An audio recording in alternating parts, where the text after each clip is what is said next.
जिनके घर पत्थर के हो वो जंगलों में अग्नि नहीं जाया करते हैं, क्योंकि जंगल में सिर्फ मंगल नहीं होता, जंगल में शैतान का तांडव भी होता है। एक बात याद रखना, पानी में तैरने वाली हर चीज मछली नहीं होती, और जंगल में मिलने वाली खूबसूरत औरत कभी विद्या बालन नहीं होती, वो मोंजुलिका भी हो सकती है। पता नहीं, लेकिन किसी ने तो कहा है कि भूतों का काम है डराना और हम इंसानों का काम है कान फटने तक डरना। तो फिर चलो एक डरावनी कहानी सुन के डर के मारे खुद के ही लाल पीले करते हैं। तो कहानी की शुरुआत होती है एक जंगल से, जहाँ कोरा और थेवन नदी के उस पार जाना चाहते हैं और अपने घर की दाल भात खाना चाहते हैं, लेकिन हो जाता है अंधेरा। वो जंगल में ही सो जाते हैं उसी के इंतजार में जिसका नाम है सवेरा।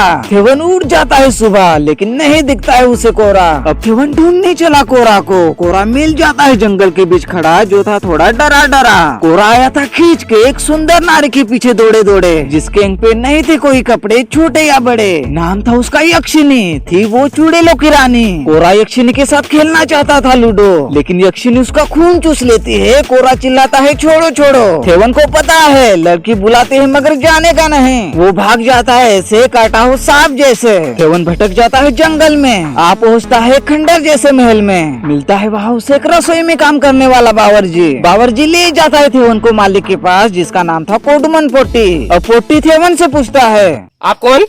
आपका क्या नाम है?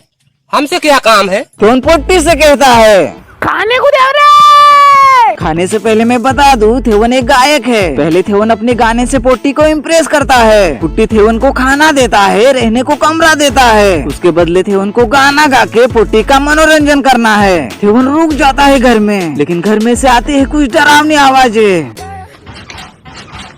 थेवन पूछता है किस चीज की ही आवाजें। बावर्जी कहता है, ये माधर अपना काम करना। थेवन ने पेट भर के खाया था खाना, अब था उसे हगने जाना। थेवन ने खोला ही था अपना नाड़ा कि सामने दिखता है उसे कब्रों का ठिकाना। थेवन फिर से भाग जाता है जैसे पीछे पड़ा पागल कुत्ता हो। थेवन को घर में आते ही कुछ आवाजें। वो जाता है आवाजों के पीछे खुद की लाल करवाने। वहाँ जंजीरों में था कोई बंद। डर के मारे थेवन की सांसें जाती है थम। फिर क्या, फिर से थेवन भाग जाता है जैसे गांड मारने के लिए पीछे पड़ा हो बाजीराव सिंघम। अगले दिन पोट्टी अकेला ही खेल रहा होता है पासे वाला गेम, जिसमें लगाना होता है कुछ दाव पर, उसके बाद ही खेलना होता है किस्मत के भरोसे पर। पोट्टी बोलता है थेवन को खेलने को, लेकिन थेवन के पास नहीं था कुछ दाव पर लगाने को। लेकिन पोट्टी कहता है तुम्हारे पास दाव पर लगाने के लिए है कुछ ऐसा जो नहीं है किसी के लिए रुकता, जो है टिक टिक करता, और वो है समय कहलाता। अगर पोट्टी हारा तो थेवन को मिलेगी आजादी, पोट्टी जीता तो करनी होगी थेवन को गुलामी। थेवन को ना चाहकर भी खेलना पड़ता है खेल। थेवन हार जाता है खेल, उसकी आजादी अब बनेगी जेल। बावर्जी थेवन से कहता है पुट्टी से जरा बच के रहना, क्योंकि उसके इरादे नहीं है नेक, वो है काटने वाला स्नेक। जब पुट्टी को जोर के लग जाती है भूख, बावर्जी ले जाता है खाना करके खूब। जब पुट्टी और खाना लाने के लिए बोलता है, बावर्जी कहता है हो गए खाने के बर्तन खाली। बावर्जी ने अतिथि के सामने पुट्टी की कर दी बेइज्जती। पुट्टी को आ गया गुस्सा, घर की चीजें हिलने लग जाती है जैसे आ गई हो कोई सुनामी। पुट्टी ने उठाया अपना हाथ, खींच आया बावर्जी अपने आप। पुट्टी ने पकड़ा बावर्जी का गला, कर दिया उसको अधमरा। थेवन ये सब देखकर हो गया हक्का बक्का। थेवन समझ गया ये कोई आम आदमी नहीं, ये है कोई शैतान का बच्चा। जब थेवन बावर्जी से पोट्टी के बारे में पूछता है, बावर्जी पोट्टी का इतिहास ही खोल देता है। जब पोट्टी के ज्ञानी पूर्वज ने माता वाराही देवी की पूजा करके देवी को प्रसन्न किया, फिर देवी ने उसको एक जादुई बॉक्स दिया, जिसके अंदर था एक पिशाच जो सारी इच्छाएं पूरी करता था, जिसका नाम चातन था। पोट्टी के पूर्वजों ने चातन को बंदी बनाकर तड़पाया, जिससे परेशान होकर चातन ने पोट्टी के परिवार के मालिक को बोला कि उसके मुंह के अंदर देखने पर उसको नर्क दिखेगा। जैसे ही उन्होंने चातन के मुंह में देखा, चातन ने उनकी आत्मा को निगल लिया, जिसके बाद चातन ने पोट्टी के पूरे खानदान को एक एक करके मार दिया। बड़े बड़े विद्वान आए पर चातन को कोई पकड़ ना पाया। फिर खुद पोट्टी उस महल में आया। क्या पता पोट्टी ने चातन को हरा दिया हो या फिर आगे कहानी में ट्विस्ट आने वाला हो। खैर ये कहानी सुन के थेवन को अब समझ आया, मैं तो एक श्रापित महल में हूँ आया। अगले ही दिन थेवन बावर्जी को उसके साथ भागने के लिए कहता है, लेकिन बावर्ची उसको साफ मना करता है। थेवन कमरे में जाकर अपना सामान बांधने ही लगता है कि पोट्टी का पीछे से आगमन होता है। थेवन पोट्टी से कहता है उसे घर है जाना, लेकिन पोट्टी कहता है इतनी बारिश में तुम्हारा भीग जाएगा नाड़ा। बाहर बारिश का नामो निशान नहीं था, लेकिन एकदम से बारिश आने लगी जैसे ये कोई चमत्कार था। बारिश रुकने के इंतजार में थेवन भी रुक जाता है। दुख दर्द पीड़ा को थोड़ा कम करने के लिए बावर्ची उसे थोड़ी शराब देता है। नशे में वो बावर्ची को अपनी माँ के बारे में बताता है। माँ ने उसे एक बाली दी थी जो उसने दाहिने कान में पहनी थी। उसकी माँ उसका इंतजार करती होगी, कैसे भी करके उसको वहाँ से बाहर निकलने की कोशिश करनी ही होगी। उम्मीद की किरण लेके थेवन सो जाता है। सपने में चातन आके उसकी मूत निकाल देता है। थेवन बाहर आके देखता है तो बावर्ची खड्डा खोद रहा होता है। थेवन को लगता है उसका अंतिम समय आ चुका है। वो डर के मारे उस महल में से भागने लगता है। वो बाहर जाता ही है कि उसे खून की उल्टियाँ होने लगती है। वो उसी हालत में फिर से महल में आ जाता है। तब पोट्टी थेवन को कहता है मेरी इजाजत के बिना तुम यहाँ से नहीं जा सकते।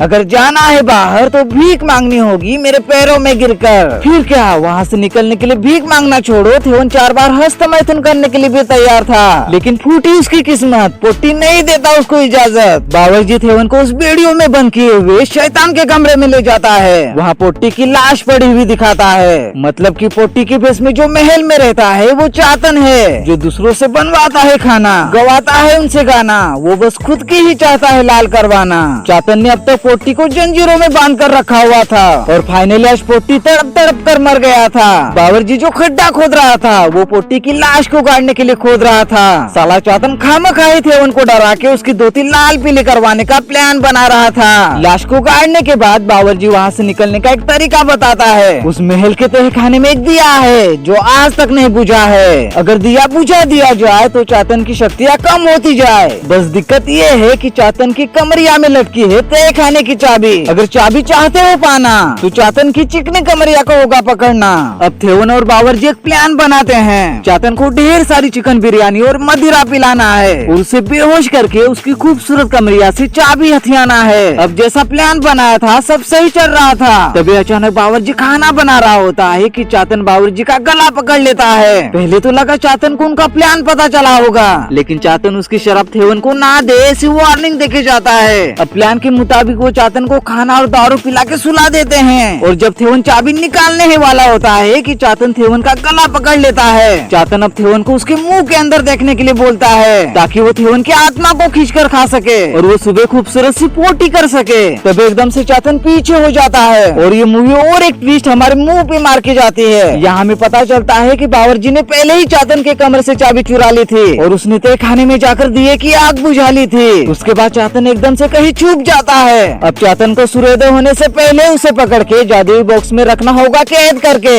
वरना चातन की शक्तियाँ वापस आ जाएंगी रिलोड होके। थेवन और बावर्ची चातन को ढूंढ लेते हैं और यहाँ और एक ट्विस्ट लाके हमारे मुंह पे मुद्द देते हैं। ये जो बावर्ची है वो पुटी का एक बेटा है जो कि एक नीची जात की लड़की के साथ संबंध बनाने से हुआ है। चातन थेवन और बावर्ची को हर तरीके से गुमराह करने की कोशिश करता है, लेकिन काफी जहदोजहद के बाद थेवन और बावर्ची चातन को मार मार के उसके हड्डी निकाल देते हैं। उसी दौरान बावर्ची चातन के हाथ की अंगूठी निकाल लेता है और चातन को आग लगा के उसके खाल उधेड़ देता है। तभी पोटी के भेष में चातन का असली रूप उस आग में से जल के जिंदा निकलता है। यहाँ बावर्ची उस अंगूठी को पहनकर उस चातन को अपना मास्टर बनाने की कोशिश करता है। तभी थेवन बावर्ची को रोक देता है और उस अंगूठी को ना पहनने की सलाह देता है, लेकिन बावर्ची उस सलाह को थेवन के गान में डालने के लिए बोलता है और वो दोनों अंगूठी के लिए एक दूसरे की कह कर लेने की कोशिश करते हैं। लेकिन फूटी दोनों की किस्मत महल की छत दोनों पे गिर जाती है। हमें लगता है कि अब वो मर चुके हैं, लेकिन अगले ही सीन में चमत्कार ही कहो, ना जाने कैसे थेवन उस महल से जिंदा निकल कर बाहर आता है। साला थेवन बाहर निकल ही गया था कि बावर्ची फिर से थेवन की लाल करने पहुंचता है। तभी बावर्ची नोटिस करता है कि थेवन के कान की बाली दाहिने कान से बाएं कान में आ चुकी है। तभी हमें पता चलता है कि थेवन की लाश तो महल में ही पड़ी हुई है। साला ये आदमी थेवन नहीं बल्कि चातन था। फिर क्या, डर के मारे बावर्ची की निकल जाती है हवा। वो भाग जाता है ऐसे जैसे खाई हो शिलाजीत की दवा। लेकिन क्या करे, बावर्ची की किस्मत में नहीं था जीना। पोर्तुगीज सैनिकों ने गोली मार के बावर्ची का फाड़ दिया सीना। या थेवन के भेष में चातन अंगूठी पहन के यक्षिनी की तलाश में निकल पड़ता है और आखिरकार कहानी का दी एंड हो ही जाता है। Thank God.